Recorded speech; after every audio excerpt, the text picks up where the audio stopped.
Listo, buenas noches a todos. Es un placer estar aquí con ustedes. Feliz año nuevo, feliz Navidad también y pues bienvenidos, bienvenido padre. Sí, muchas gracias. Igualmente, también muchas felicidades por las fiestas ya celebradas y por este año 2023 que iniciamos, ¿verdad? Y bueno, iniciamos pues como con una nueva temática, vamos a decir así, ¿verdad? Digamos, congruente, espero, con los cambios que uno va intentando hacer, ¿no? Cada vez que inicia un año y cosas por el estilo.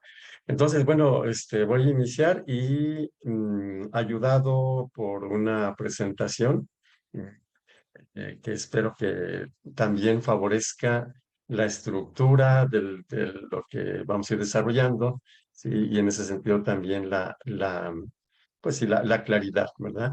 Entonces, como vieron ustedes por ahí en el Face o donde se haya podido ver la temática, ¿sí? El título, quisiera empezar por aclararlo, ¿verdad? De alguna manera, es en forma de pregunta. ¿Existe la buena suerte o es cuestión de trabajo personal? Entendiendo por buena suerte algo así como casual, ¿verdad? Es decir, algunas personas que, pues como que casi siempre las cosas les salen bien, ¿verdad? Y otras personas que dicen, pues a mí nada me sale bien, ¿verdad? Me sale mal, o sea, tengo mala suerte. Y la pregunta es, ¿de veras será así? O sea, ¿será solo buena suerte en el sentido de que es algo casual, ¿verdad? O las personas que son percibidas como que tienen buena suerte, ¿no será que hacen un cierto tipo de trabajo personal? eh, para quienes entienden o consideran que es suerte así, ¿no?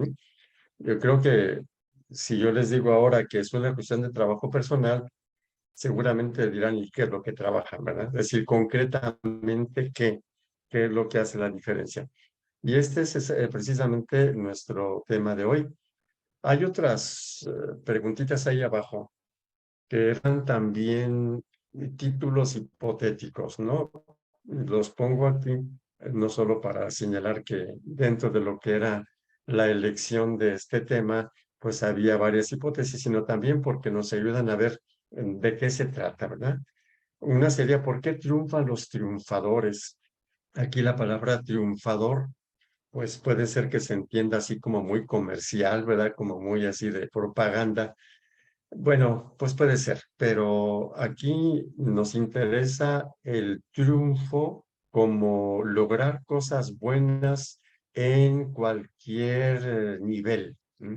Incluyendo el nivel espiritual, ¿sí? O el nivel de madurez humana, el nivel psicológico, o también la cuestión de trabajo, o cualquier otra cosa que la persona se propone hacer. ¿Por qué triunfan los triunfadores? ¿No? ¿Y por qué, digamos, fracasan los perdedores, vamos a decir así?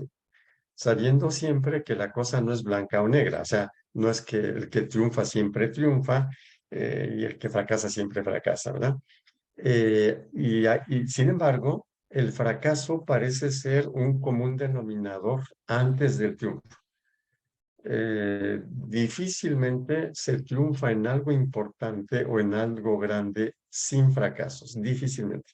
Parece ser que no existe hasta ahorita ningún caso en el que una persona ha triunfado siempre y dentro de su camino al triunfo que no haya fracasado. Parece que no existe, ¿verdad? Nos referimos aquí fundamentalmente como a un patrón de vida. O otra manera de entender el tema de hoy, ¿por qué a algunas personas generalmente les va bien y a otras, bueno, generalmente les va mal? Porque hay gente que dice que tiene mala suerte, ¿sí? Entonces, este es nuestro tema el día de hoy y el objetivo es tratar de explicarnos, ¿no? Explicarnos qué es lo que hacen las personas a las que se les puede calificar como triunfadoras o como que en general logran lo que se proponen, les salen bien las cosas, ¿no? Y es entonces lo que vamos a ir viendo. ¿Cuál es la cualidad más importante que se ha visto en las personas, voy a decir triunfadoras, ¿verdad? Esperando que la palabra no sea pedante, no sea así, sino entendida en un sentido muy realista, y como decía al principio, entendida en cualquier ámbito de la vida, ¿no? En el espiritual, en el humano, también en el económico, usted en lo académico, ¿no? ¿Cuál es la cualidad más importante de las personas que pueden ser consideradas como triunfadoras? Es la actitud, ¿no? La actitud que tienen.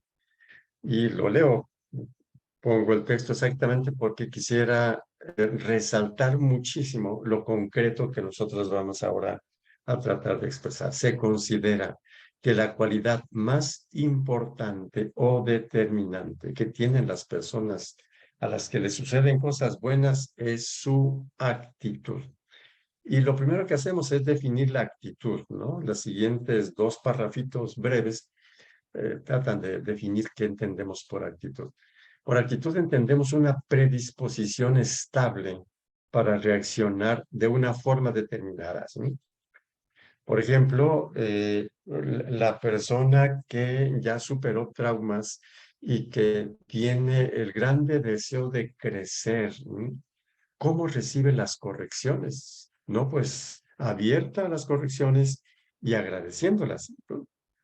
Una persona que no haya resuelto esto y se sienta ofendida y tiene la susceptibilidad ahí y cuando la corrigen reacciona violentamente, ordinariamente, ¿sí?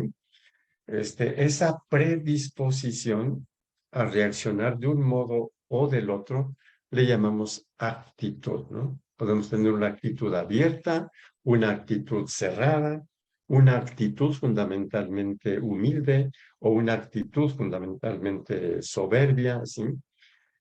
Una actitud agradecida, por ejemplo, o sea, quien tiene una actitud agradecida, pues tiende a ver los beneficios que recibe sin haber hecho gran cosa o sin haber hecho nada y los agradece.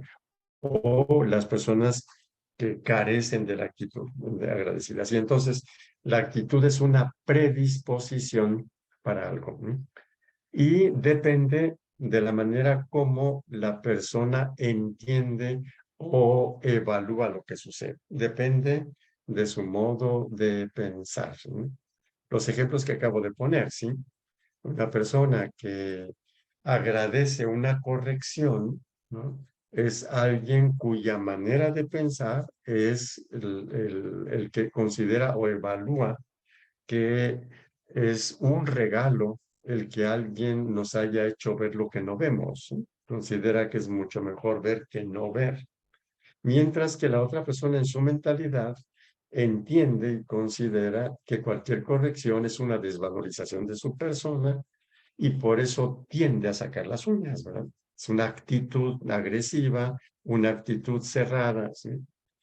Y entonces, digamos así, tratando de sintetizar, ¿sí? La forma como una persona evalúa, entiende la realidad, ¿sí?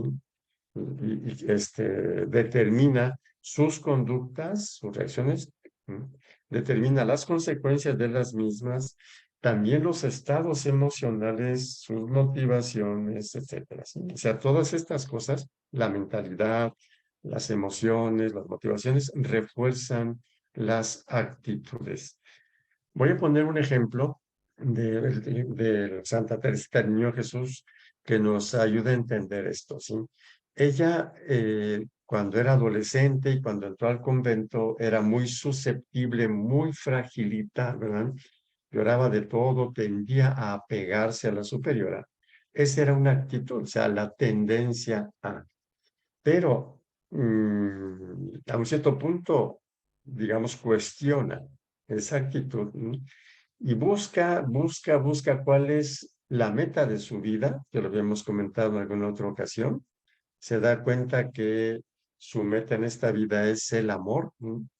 Y lo considera tan valioso, o sea, lo evalúa tan valioso que empieza a crear una nueva actitud, claro, con mucha dificultad, ¿sí? Y entonces suceden varios hechos, ya nos hemos comentado, pero quisiera recordar uno de ellos que nos dicen cómo la actitud tiene un efecto emocional. Si la actitud es negativa, claro que las emociones serán negativas y reforzarán la actitud negativa. Pero si la actitud es constructiva o es positiva, las emociones también la reforzarán. Recordemos aquel hecho en el que Santa Teresita del Niño Jesús tenía que llevar una llave ahí del sagrario a la madre que estaba enferma, estaba en la enfermería y quería ver a la madre, darse ese gustito, pero la enfermera, la hermana enfermera, no se lo quería permitir, era como una envidia, un ego, no sé qué, ¿sí? Santa Teresita todavía le faltaba crecer un poquito más, pero ya tenía esa decisión que vamos a señalar en un momentito más. Y entonces forza y se despierta la madre y la hermana enfermera le echa toda la culpa a Santa Teresita. La que hizo el ruido fue ella.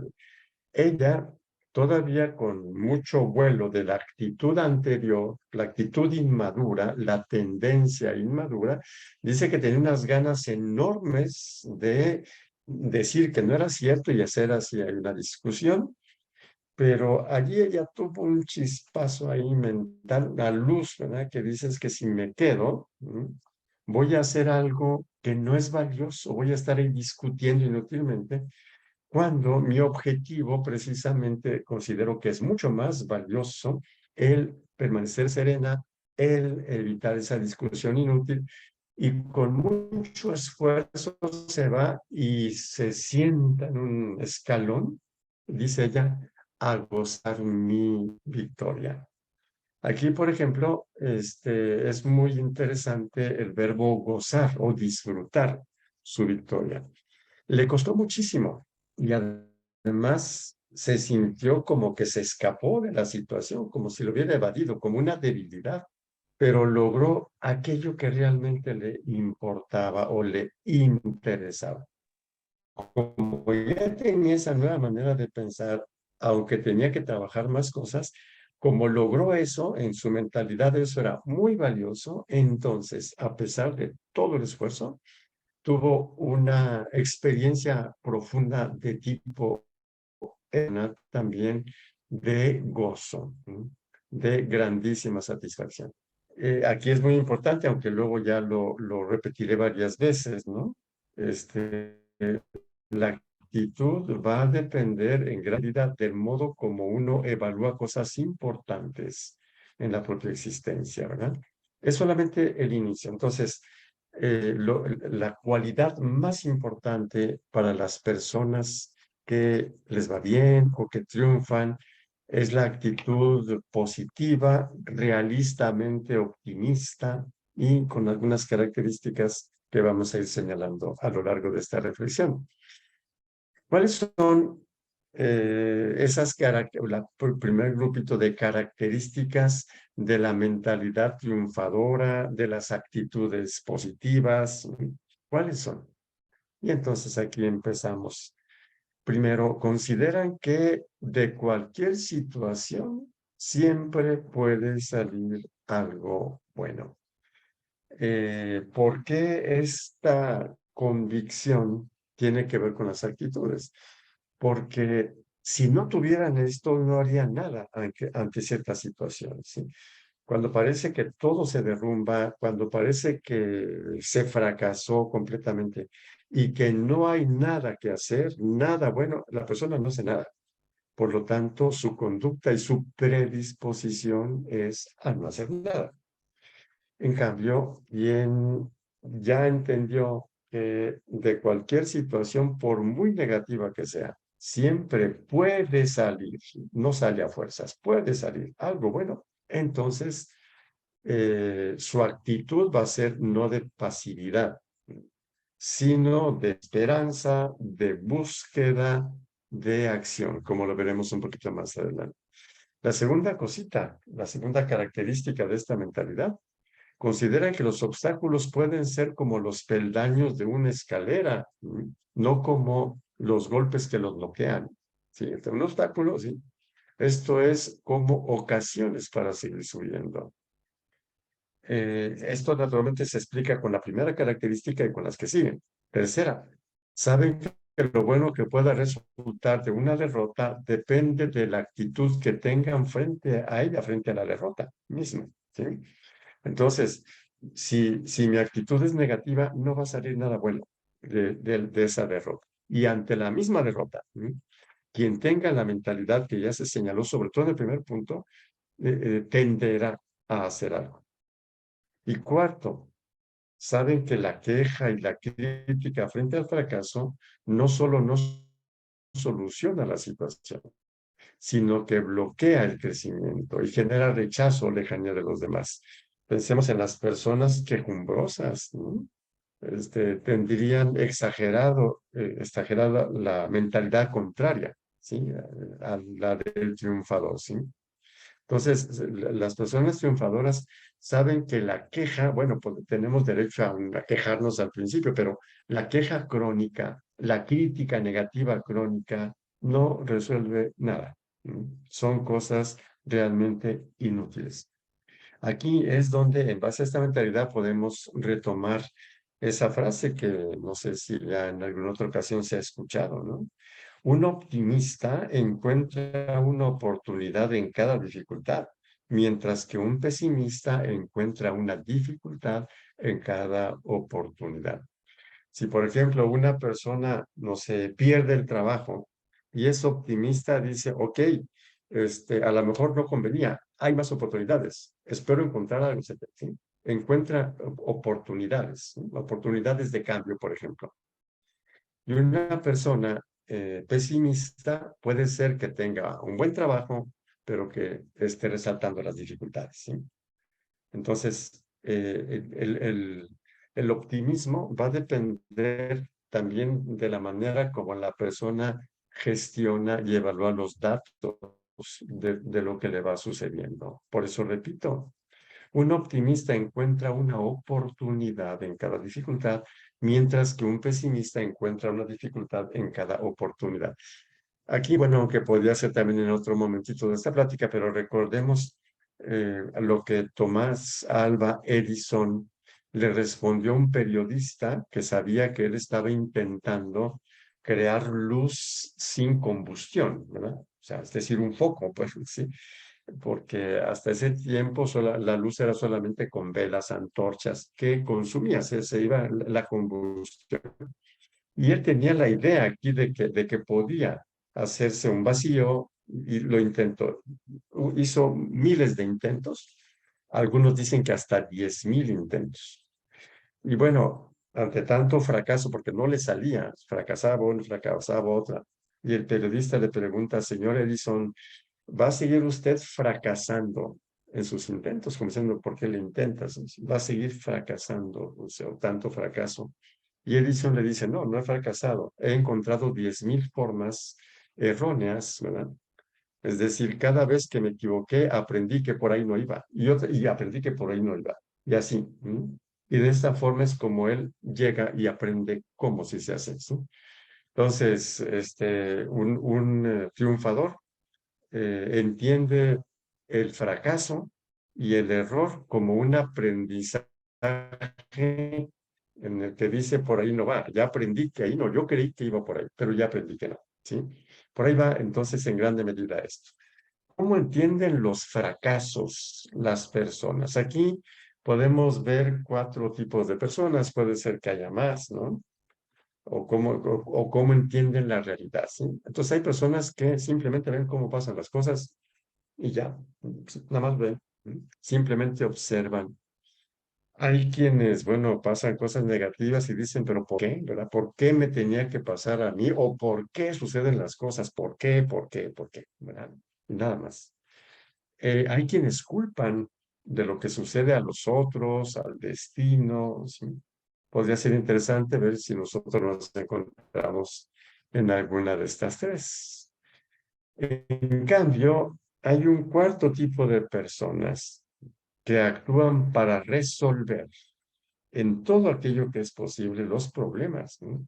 Y en consecuencia hacen que les sucedan cosas buenas. Aquí ya estamos acercándonos un poquito al entendimiento, ¿no? De por qué les va bien a determinadas personas, por qué fundamentalmente triunfan. porque actúan de una manera determinada, con mucho realismo, pero también con mucha apertura a las posibilidades, mientras que muchos otros no. Simplemente la queja, la culpa, etcétera, ¿no? Entonces, como actúan para intentar resolver aquello que es problemático, ¿qué es lo que pasa? Que hacen que sucedan cosas buenas. Es una frase que a lo mejor puede parecer muy comercial, ¿verdad? Hay personas que padecen lo que sucede y hay personas que hacen que sucedan las cosas, ¿no? Pensemos, por ejemplo, no sé, en alguien que se gradúa en la universidad, ¿sí? El título no le llegó así nada más por estar observando o lo que sea, ¿sí? Hizo que sucediera eso, que hubiese ese acontecimiento. Es muy interesante cuando en la universidad llega la fecha de las graduaciones, ¿no? Los graduados ahí, ¿sí? Que no están allí por casualidad. Desde años antes decidieron dejar una comodidad, decidieron actuar, perseveraron, ¿no? E hicieron que eso sucediera. Difícilmente algo bueno va a venir sin que nosotros hagamos algo. Eso ya sucedió, la vida es algo bueno, no hicimos nada, la educación, muchas cosas, y todavía tenemos muchos regalos, ¿no? De parte de Dios, en la naturaleza, en lo que sucede, pero hay muchas otras cosas que solamente sucederán si nosotros hacemos que sucedan. Y vamos a continuar viendo esto, ¿sí? De hecho, ahí tienen ustedes una flecha, ¿verdad? Aquí abajo, porque en la siguiente diapositiva vamos a hablar de este cuarto tipo de personas. Recuerdo muy rápidamente, hay quienes simplemente observan lo que sucede, hay quienes se preguntan por qué sucede, hay quienes culpan de lo que sucede y hay quienes actúan ante lo que sucede. ¿Y cuáles son estas personas? Ante las pérdidas, las frustraciones y los fracasos, que además son de todos los seres humanos, no permanecen pasivos, pues saben o consideran al menos cuatro cosas. Que los fracasos son señales o datos que guían hacia el éxito. Puse el ejemplo de Alba Edison, ¿no? Decir que fracasó, no por aquí, no va por ahí. Otro fracaso, tampoco por aquí, tampoco por acá, tampoco, ¿sí? Son como señal, son como datos que van guiando hacia el éxito. Por eso comentábamos que no hay éxito sin fracaso. De hecho, por ahí hay una investigación de alguien que quiso ver, no, ahorita no recuerdo quiénes son los personajes, que hicieron grandes obras, ¿sí?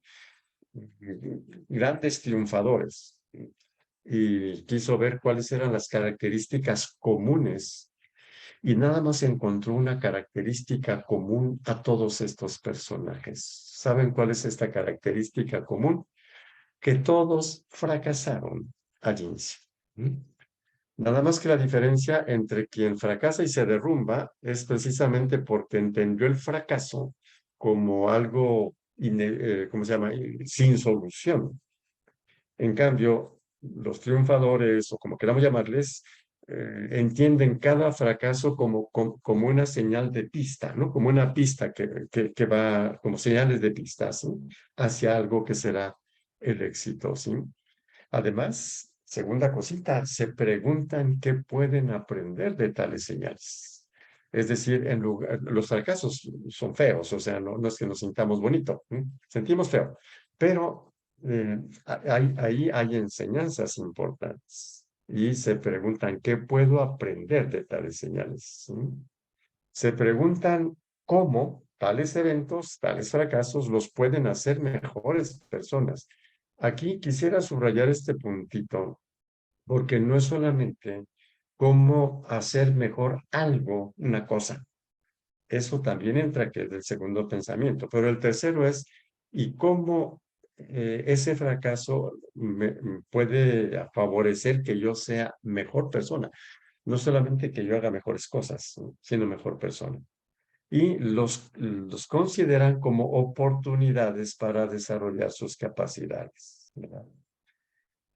Aquí nosotros, como yo creo que va quedando claro, que estamos viendo por qué las personas triunfadoras no culpan al destino, pues porque no se sienten víctimas del destino, sino que precisamente por esto que estamos diciendo ahora, se saben dueños de su propio destino, vamos a decirle así, ¿verdad?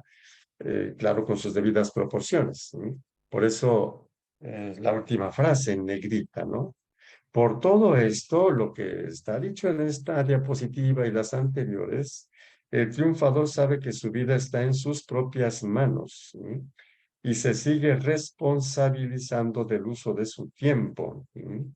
Es una decisión suya si lo desperdicia o si lo aprovecha. Una cosita que hacia el final vamos a retomar otra vez. Pero bueno, aquí llegamos a otro puntito y también volverá a aparecer, ¿sí? ¿De qué depende que una persona se sienta víctima del destino? ¿Sí? Sí, mi mala suerte, ¿por qué me tendría que pasar a mí? O de que sepa que el destino está en sus manos. De estas cosas que estamos diciendo ahora, ¿no? Y todavía lo podemos ejemplificar nuevamente. Es decir, cuando una persona que se siente víctima del destino fracasa, dice, ya ven, ¿sí? Qué mala suerte tengo, el destino negativo hacia mí. Cuando una persona optimista fracasa, dice, esta es una señal para seguir buscando. Lo que comentábamos precisamente en base a los contenidos de esta diapositiva. Así es de que sentirse o saberse agente del propio destino o víctima del propio destino depende de la manera como la persona enfoca las cosas y sobre todo la manera como entiende, evalúa los fracasos y reacciona ante ellos. Es lo que decíamos al principio, depende de la actitud hacia los fracasos precisamente. Y hay otra cosa importante, y son los objetivos, las metas de una persona. Aquí, bueno, les presento un esquemita que nos va a guiar lo que va a seguir, pero también quisiera poner algunas premisas, ¿no? Todos nosotros tenemos un objetivo en cada cosa que hacemos. Es posible que no nos demos cuenta de cuál es nuestro objetivo, ¿sí? Pero eso existe, ¿no? O sea, si cuando yo hago algo, lo hago para alcanzar una meta.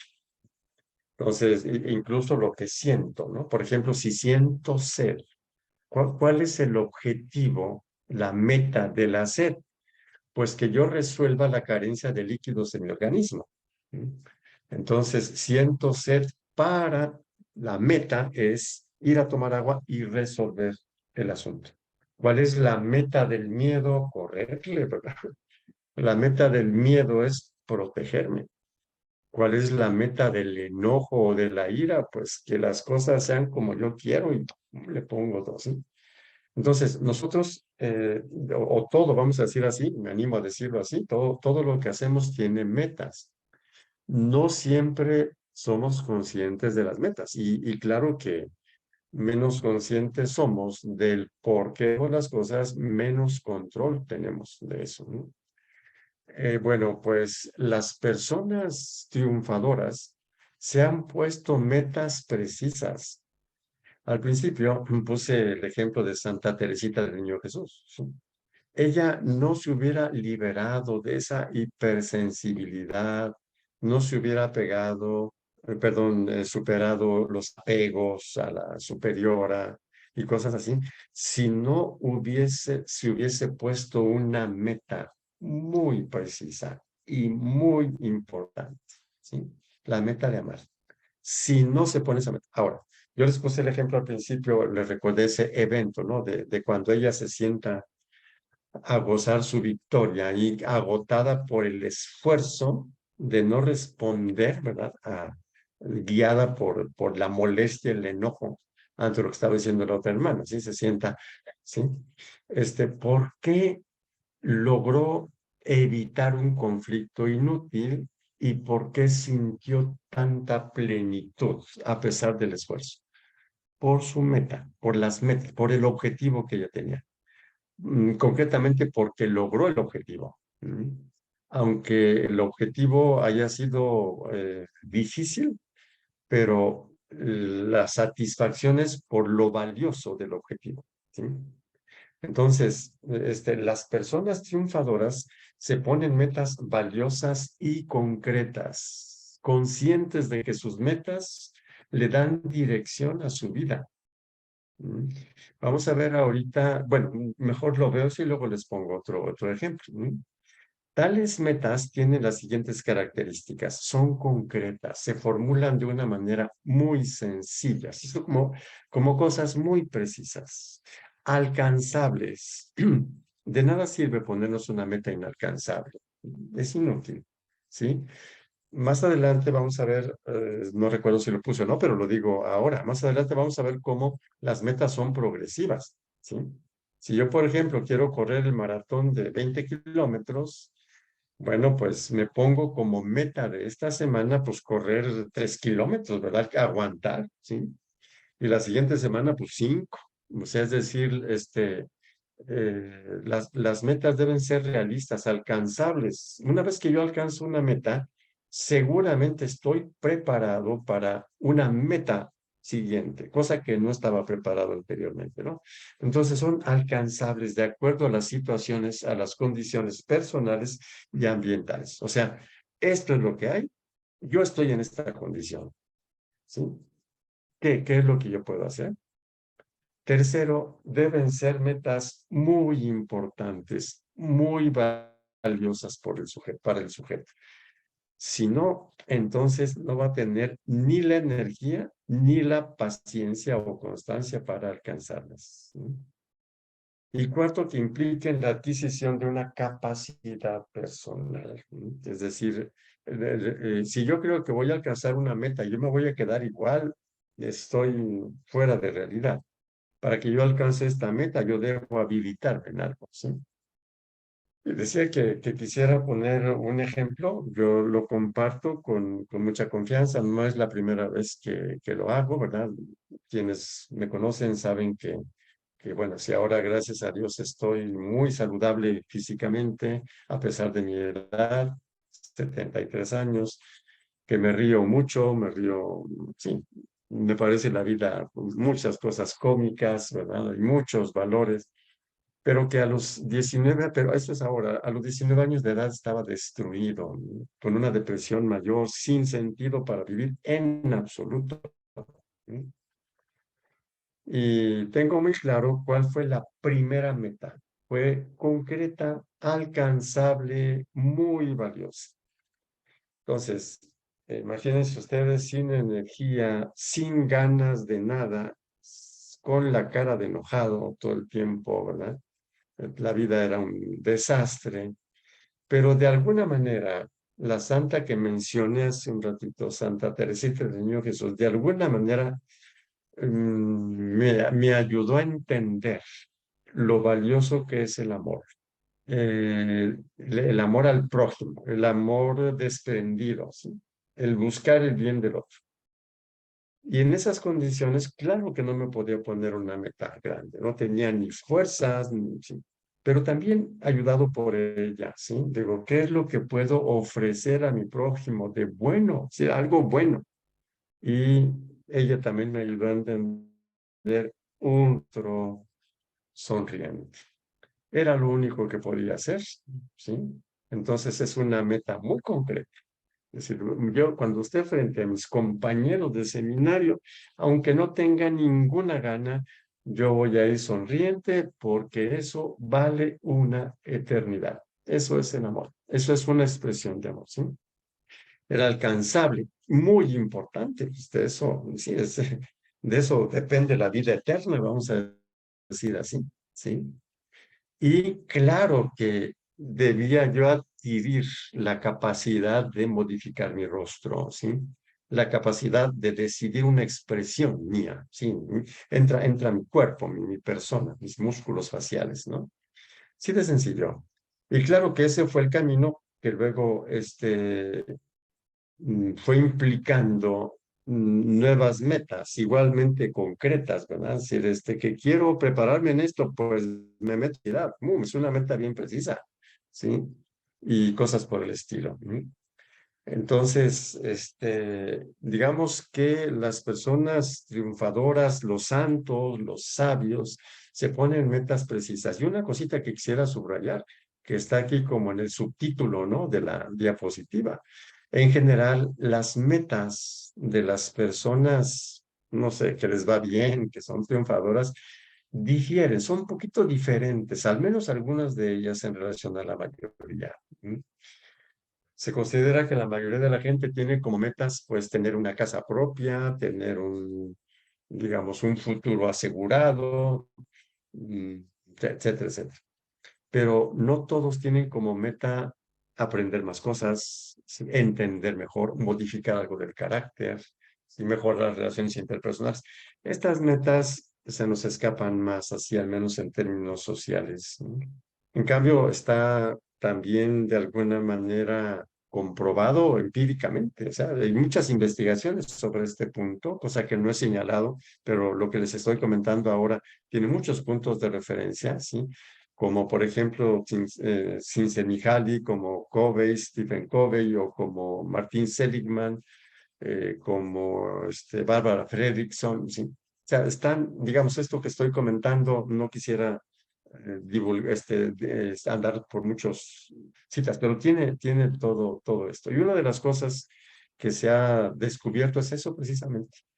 Los sabios, los santos, los héroes, ¿sí? Se han puesto objetivos que casi nadie se pone o que pocas personas se ponen. Y aquí, por ejemplo, una de las cosas que hacen que, eh, por ejemplo, que una persona sea triunfadora es que se pone como objetivo sacar algo bueno de lo malo, por ejemplo. Una persona que no se pone ese objetivo, pues le pasa algo malo y se derrumba. ¿Por qué? Porque no tiene el objetivo de sacar algo bueno malo. ¿Sí? O, por ejemplo, se ponen el objetivo de la verdad, o sea, de ver las cosas como son y no de estar repitiendo sus conductas aunque no funcionen. O sea, son metas que no son en general así como muy frecuentes, ¿no? Por eso les va bien. Ya vamos acercándonos, espero yo, al entendimiento de por qué a la gente que le va bien, pues, qué es lo que explica eso. Y en base a todo lo señalado, entramos en la cuestión de las motivaciones. ¿Cuáles o cómo son las motivaciones de los triunfadores? ¿Sí? ¿Qué los mueve? ¿Sí? Y me atrevería a afirmar que las metas, cuando son suficientemente valiosas, son capaces de sacar a una persona de los condicionamientos del pasado y del presente, aun cuando puedan ser muy poderosos, como son los traumas, o sea, lo vivido en el pasado, o las presiones ambientales, ¿no? Que son cuestiones presentes, ¿sí? Los propios objetivos son la materia prima de la automotivación. O sea, si yo tengo un objetivo que vale mucho, lo quiero alcanzar, pues eso me va a mover a alcanzarlo, ¿sí? Esa es la materia prima de mis motivaciones. ¿Por qué hago lo que hago? ¿Sí? Podríamos llamarle automotivaciones. O sea, no es que me motivan cosas de afuera. ¿Sí? Por ejemplo, un triunfador no dice, pues no hago nada porque nada me motiva. A ver, motívenme, ¿sí? Está dependiendo de las circunstancias o los otros los muevan.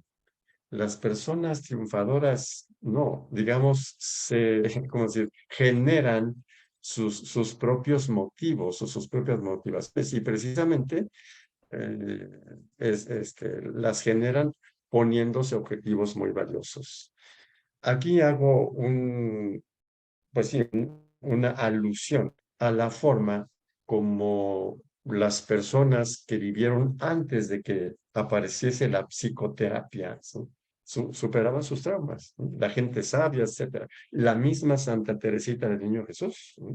Ella muere 3 años antes de que aparezca la grande obra de Freud que se llama La interpretación de los sueños. Muere 3 años antes de que aparezca eso, antes de que apareciera, pues, no sé, una de las primeras instancias psicoterapéuticas, que es el psicoanálisis. Y sin embargo, superó traumas muy bien ubicados, ¿no? ¿En base a qué? Precisamente en base a su objetivo central, amar, precisamente. Y eso, por eso hay entre comillas el verbo sacar, ¿sí? Es decir, sus traumas eran muy fuertes, como son todos los traumas, pero la meta era tan valiosa que resultó ser más fuerte, ¿sí? Ujú. Y esta es una de las cositas que en psicología ya existen, posiblemente había que desarrollarlas más. Pero les digo claramente, ¿no? ¿Quién es uno de los primeros que lo dicen bien claro y con una prueba muy fuerte? Viktor Frankl, ¿no? La logoterapia, ¿sí?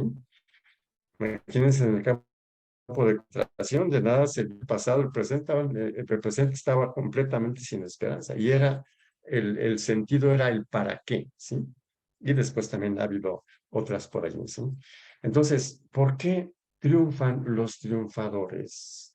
Porque se han inquietado, se han interesado en alcanzar cosas muy valiosas, muy concretas, y son tan valiosas que pagan cualquier precio.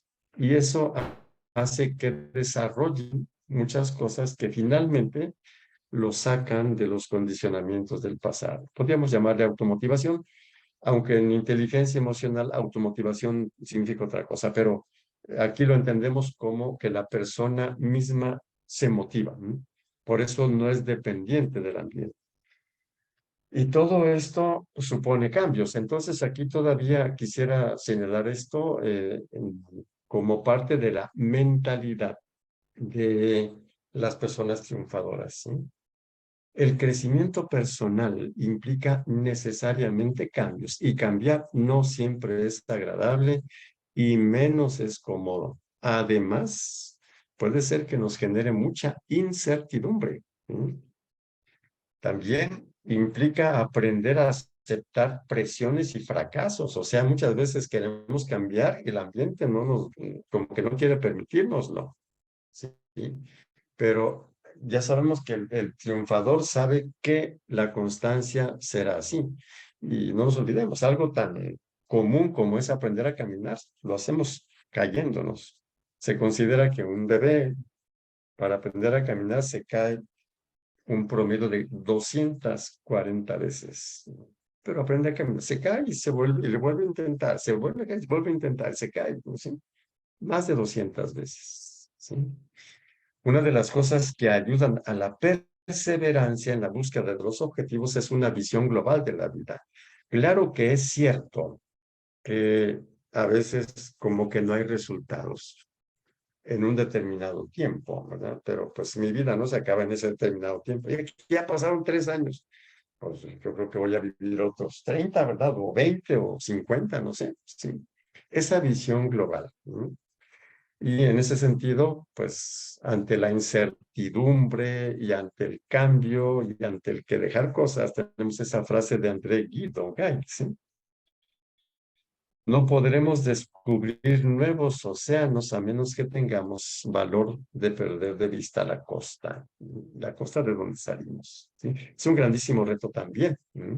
Y ahora sí, podemos intentar darnos una explicación de por qué mucha gente no entiende por qué algunos triunfan y otros no, y por qué lo atribuye a una casual buena suerte y cosas por el estilo, ¿sí? Vamos a tratar de entender esto. La explicación de esto es como una especie de ecuación. Se conjugan dos términos distintos, ¿sí? El hecho de que se presente alguna oportunidad de algo y la preparación para aprovechar esa oportunidad. La oportunidad llega independientemente del sujeto, diríamos en forma casual y accidental, pero la preparación no llega de esa forma. Dicho de otro modo, la vida nos ofrece muchas oportunidades de muy diverso tipo, muchas oportunidades, pero esas oportunidades solamente pueden ser aprovechadas por personas que trabajaron en su propia vida por habilitarse y su habilitación hace que aprovechen la oportunidad. Repetimos, la oportunidad puede ser llegar por accidente, la preparación personal nunca llega por accidente. Por eso es por lo que, digamos que las personas, vamos a llamarle triunfadoras, se preparan,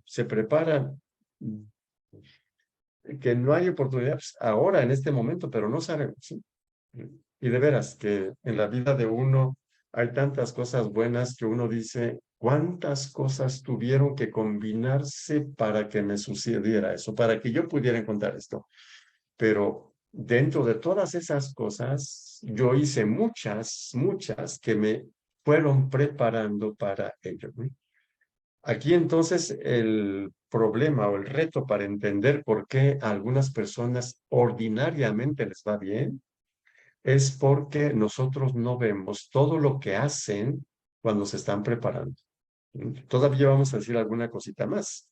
Solamente que quisiera señalar ahora como contraparte que para las personas triunfadoras, la autocompasión y el victimismo no tienen ya sentido. ¿Mm? Para los triunfadores, la autocompasión no tiene sentido. ¿Por qué? Porque no son víctimas de lo que sucede. Ya lo están experimentando, sino agentes. Hacen que las cosas sucedan. ¿Sí? Por eso es por lo que si les pasa algo malo por irresponsables, no se sienten víctimas del destino, se sienten responsables de no haber hecho algo. Por eso, como también se dice por allí, con cierta frecuencia, nada más añado todavía algún concepto más, ¿sí? Los triunfadores saben que el dolor es inevitable, claro, pero el sufrimiento inútil y la tristeza son opcionales. Es decir, cuando me sucede algo doloroso, claro que voy a entristecerme el tiempo del duelo psicológico, pero que yo permanezca triste toda la vida sin resolver el duelo psicológico, eso ya es opcional, ¿verdad? O estar sufriendo inútilmente por no ser capaz de aceptar las cosas como son y hacerlo eso al infinito, también esa es una opción. ¿Mm? Entonces, esta es una cosa que resulta muy clara. ¿Mm? Y hay otra cosa que también es común para los triunfadores y es el modo como tratan a los demás. Aquí muy rápidamente veo que el tiempo ya ha pasado bastante y señalaría las siguientes características. Son personas que escuchan no solo a los demás, también a sí mismos. Es decir, están atentos a lo que sucede, lo registran, ¿sí? Segunda cosa, nunca agreden el ego de los demás, la reputación, los sentimientos, ¿sí? Sino que tratan de entenderlos con empatía. Tercero, les hablan a los demás, no son tacaños con los demás en relación a las palabras, no se quedan ahí como si no supieran regalar comunicación, ¿sí? Hablan con los demás, les sonríen. Y aquí entre paréntesis, para fruncir la cara, para poner cara de enojado, tengo que usar 72 músculos y para sonreír solo 14. Es decir, que es más complicado poner la cara de enojado que sonreír, al menos en términos fisiológicos. Y sin embargo, a veces en la manera de pensar, o sea, todo lo que hemos comentado en las diapositivas anteriores, hacen que hagamos lo complicado, ¿verdad? Fruncir el ceño. Bueno. Tercero, no escatiman elogios cuando los demás hacen algo bien.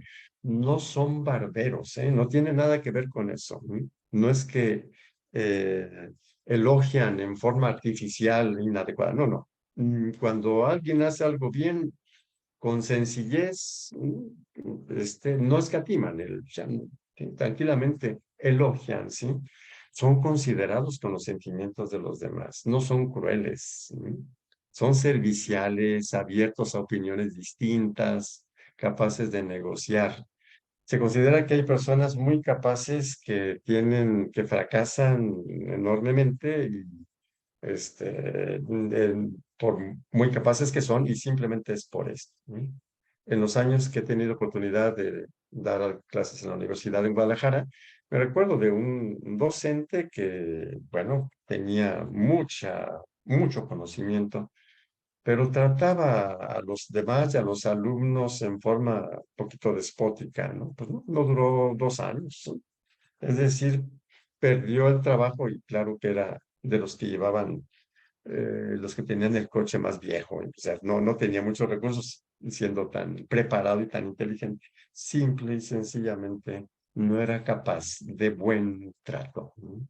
Y entonces, por estas capacidades, los triunfadores responden a uno de los anhelos más importantes de los seres humanos, el anhelo de ser apreciados. Esta es una frase de William James, el considerado padre de la psicología americana, el gran William James, ¿sí? Dice, el deseo, uno de los deseos más profundos e importantes del ser humano es ser apreciado. Y las personas triunfadoras saben apreciar con honestidad, con sencillez, genuinamente a las personas, ¿sí? Porque cuando nosotros respondemos a este don, favorecemos la felicidad de otras personas, ¿sí? Cuando les mostramos sinceramente nuestro aprecio. Y aquí tenemos también otra cosita que explica el triunfo de los triunfadores, vamos a decir así. Entonces, todo lo dicho sobre los triunfadores se expresa en el modo como usan el tiempo, pues lo aprovechan, ¿sí? En aquello que les habilite para alcanzar sus objetivos, mientras que la mayoría pasa su tiempo en cosas inútiles e improductivas.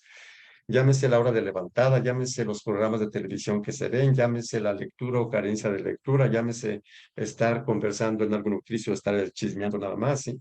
Es decir, ¿en qué usa la persona su tiempo?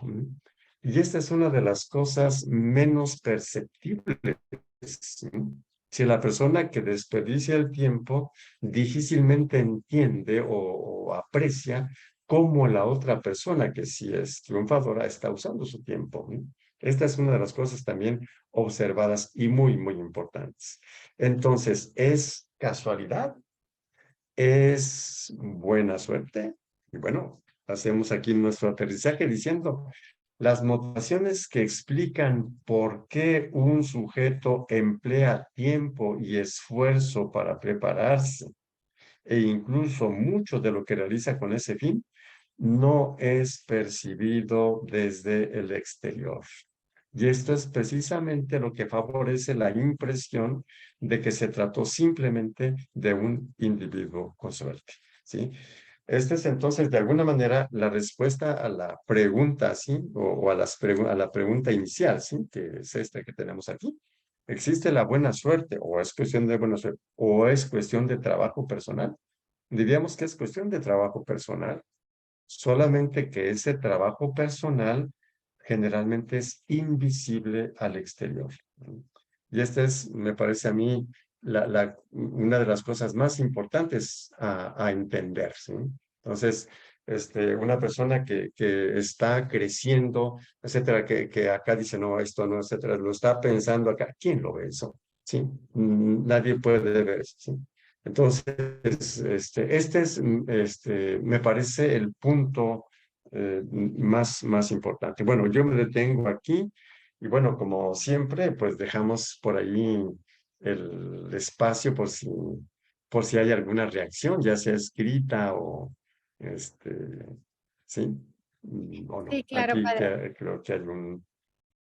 Sí, Javi dice, el tema me recuerda lo que es nuestra espiritualidad salesiana, ver en las dificultades y situaciones más adversas una actitud positiva y optimista, como nos lo enseñó Don Bosco.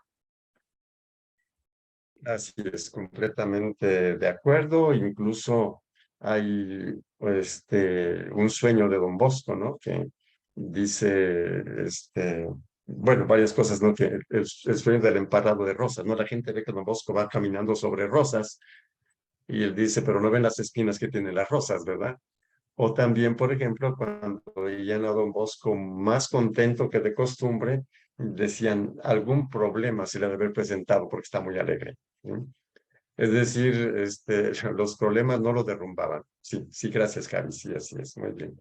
No sé Muchas si hay alguna otra reacción por ahí. Sí, padre. En Facebook, Marichuy Herrera dice feliz año, padre Octavio, y muchas gracias por continuar con estas conferencias. Y Rafael Becerril dice muchas gracias por compartir su experiencia, padre Octavio.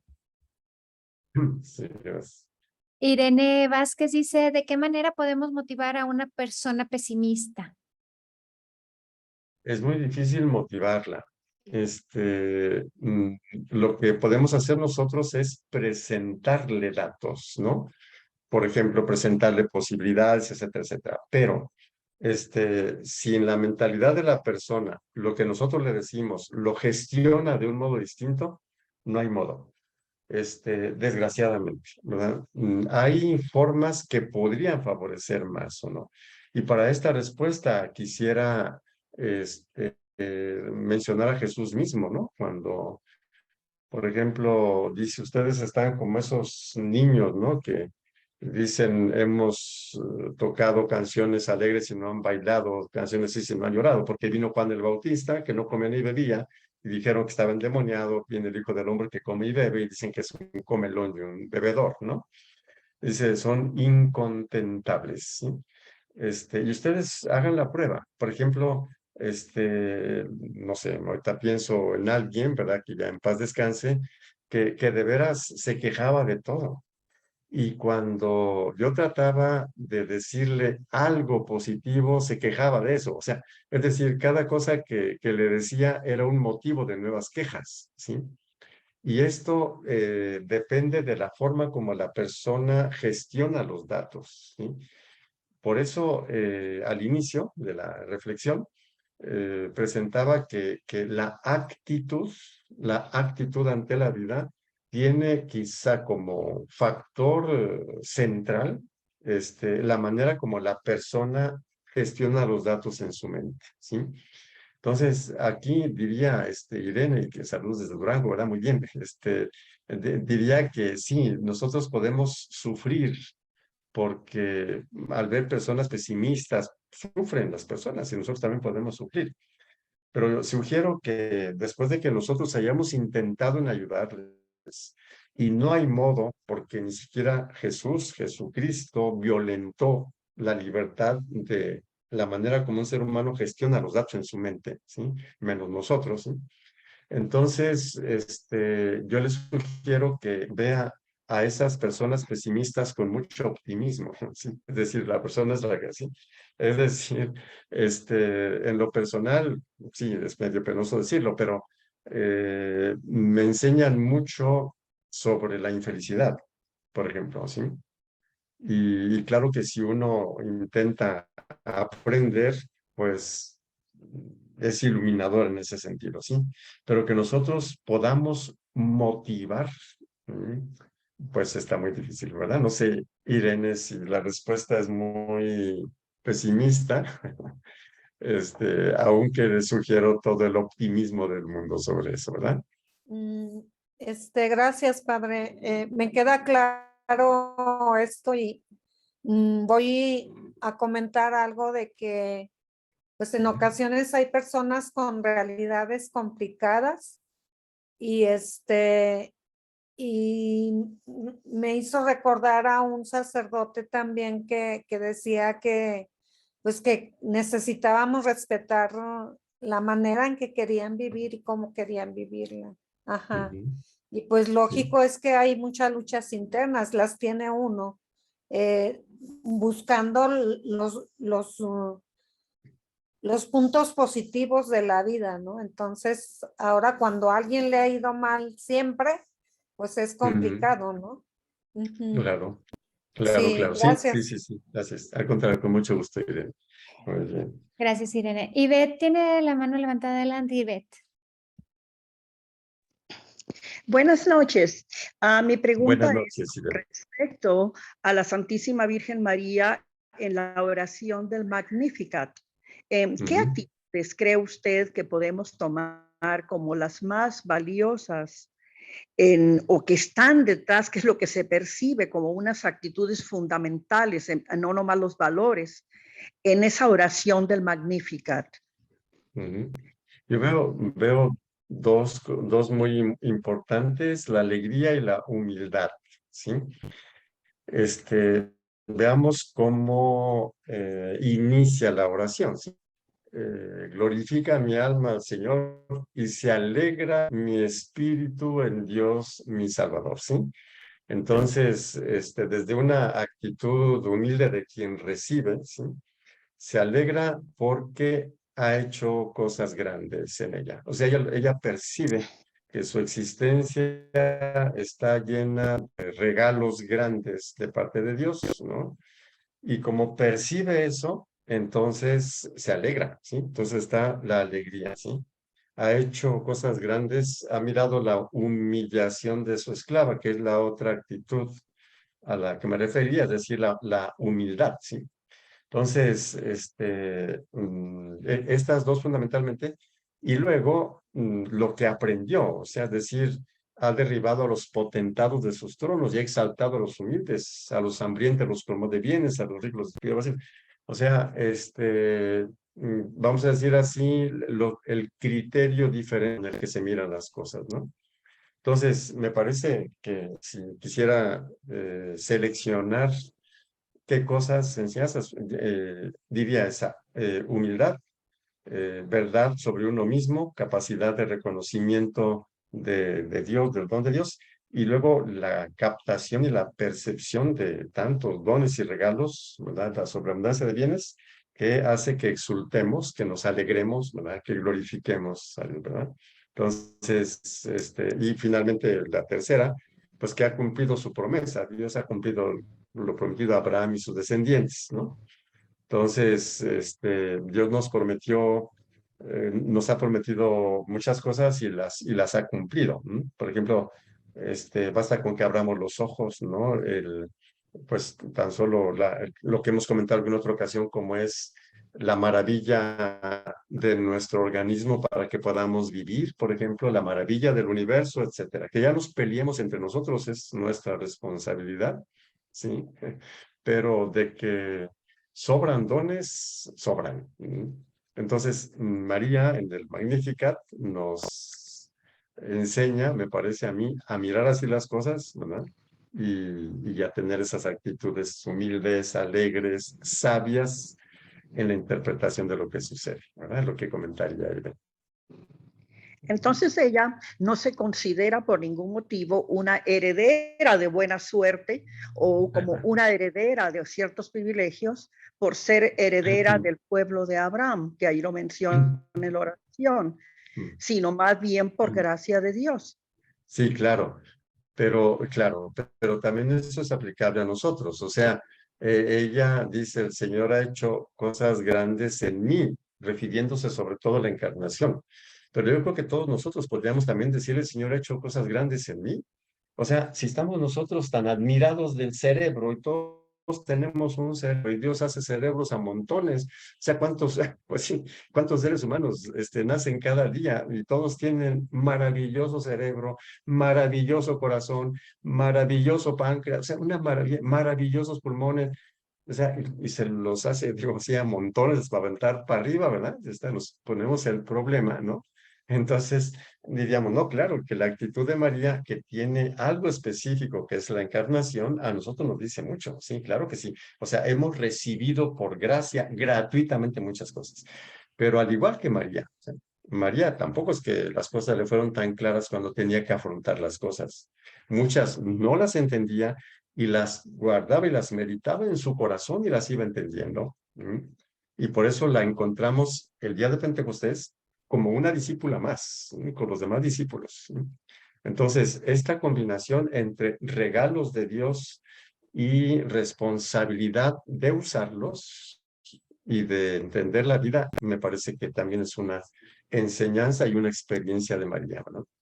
O sea, una capacidad de gestión admirable en ese sentido. Sí, claro, Ella también claro, así una es. capacidad de gestión muy humana en ese aspecto. Digamos, Claro. como lo mismo que relata el Papa Benedicto con lo de su renuncia, Claro, claro. que Sí, dijo, así es. esto no es un poder, esto es un servicio, lo que Dios Claro, me ha encomendado. claro, Entonces nosotros debemos tomarlo como tal. claro, así es, sí, de acuerdo, claro, claro. Oh, Muy ok, bien, muchas gracias, gracias. Ivette. Y tenemos por Gracias. allá a Benjamín, ¿no? Adelante, ¿Qué tal? Benjamín. Buenas noches. Buenas noches. Muchas gracias por renovar estas pláticas y un buen año para todos. La Gracias, pregunta que quiero hacer es referente a la actitud. así como se van perdiendo va disminuyendo la capacidad física, también se va perdiendo la capacidad psicológica, porque por lo general las personas de más edad va perdiendo uno como la aptitud hacia las cuestiones positivas. De hecho, hasta dicen, no, pues, está envejeciendo, va a refinar, ¿verdad? Entonces, ¿hay algo real en esto? ¿Psicológicamente hay algún fundamento? Porque, de hecho, el comentario que hizo hace un momento, padre, de la persona que mencionó que, bueno, que ya murió, pero esa actitud como que uno pensaría, ¿verdad? Acá, que si se cambia ese tipo de actitudes, pues también el cuerpo responde de manera más saludable. Entonces, Claro.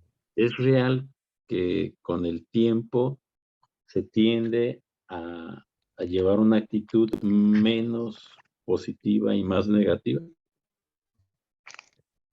Se considera que no es el tiempo, ¿verdad?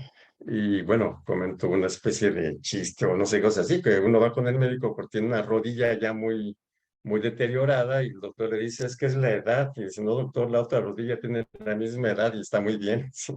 Entonces, no parece ser la edad.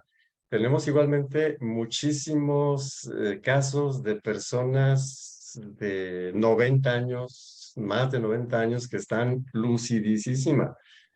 Les puedo decir, bueno, quienes conozcan a los salesianos, el padre Rodrigo Vargas tiene 91, 92 años, ¿sí? Y tiene una actividad impresionante, ¿sí? Y no solo en la ciudad de León donde se encuentra, sino que los grupos que tenía, los bailos, anima, viaja toda la noche a no sé dónde, anima ese retiro y se regresa y luego después de unas semanas va al otro, ¿sí? Y atiende. Entonces, no, está comprobado también que el cerebro humano, cuando es usado bien, la persona sigue buscando, la persona se sigue moviendo, hace ejercicio, tiene buenas relaciones con los demás, tiene una buena alimentación, son personas lucidísimas. Entonces, ya les he presentado en algunas ocasiones investigaciones empíricas sobre esto, como la de David Snowdon, sobre esas religiosas ancianas, esa investigación amplísima sobre el Alzheimer, ¿sí? Y muchas otras, Richard Davidson también, ¿sí? Que son estudios empíricos, ¿no? Se demuestra que no, que es el estilo de vida de la persona la que define si el tiempo deteriora o al contrario, ¿verdad? Favorece, ¿sí?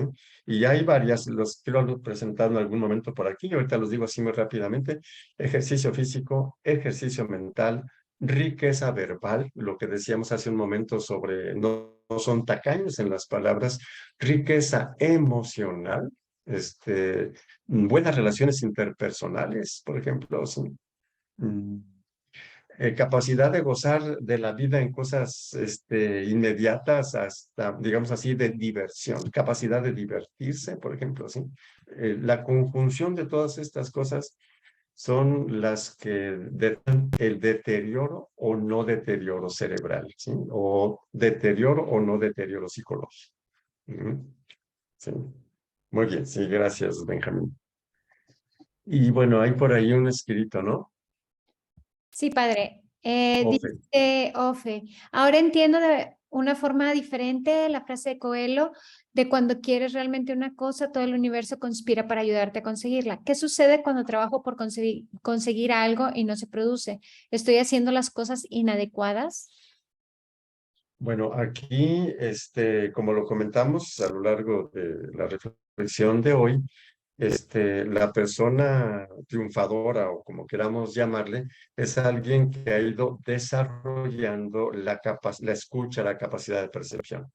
Cuando yo digo, trabajé por conseguir algo, que trabajé, sí trabajé, pero que haya sido capaz de percibir variables o no, ya es otra cosa. Por ejemplo, si una persona tiene un poquito de más agudeza en la percepción de las cosas, se va dando cuenta de por qué a alguien le salen mal las cosas y al que le sale mal no lo da. Dice, es que yo hice todo, ¿sí? una de las cosas que me parecen más evidentes es el trato, por ejemplo, el trato hacia las demás personas. Hay personas que no ven por qué tengan que explicar, por qué tengan que ser educados, o hay personas que no ven por qué eso, ¿no? Por lo tanto, no ven por qué les salen malas cosas o por qué hay ciertos efectos, ¿sí? Entonces, la pregunta, ¿qué sucede cuando trabajo por conseguir algo y no se produce? ¿Sí? Habría que ver si en ese trabajo que estoy haciendo, en lo que yo estoy haciendo, mi escucha de los datos, etcétera, es suficiente, ¿verdad? Lo más probable es que no lo sea. O, por ejemplo, que me ponga objetivos inalcanzables. Uno, por ejemplo, que nos ha hecho el favor, Irene, de comentar, ¿verdad? Cómo motivar a otras personas. Entonces, si yo me pongo ese objetivo, no lo voy a lograr. Ahí, por ejemplo, el error sería haberme puesto un objetivo inadecuado. Y esto es de lo más frecuente que hay, ¿sí? ¿Cómo logro que mi relación funcione? Es que depende de los dos, no depende de mí. O sea, si es una relación, son dos personas, ¿sí? Habría que ver si tu objetivo descuida al otro. Es decir, si yo trabajo mucho para que haya un mejor entendimiento y no lo logro, pues yo hago todo, pues yo, pero falta el otro, ¿verdad?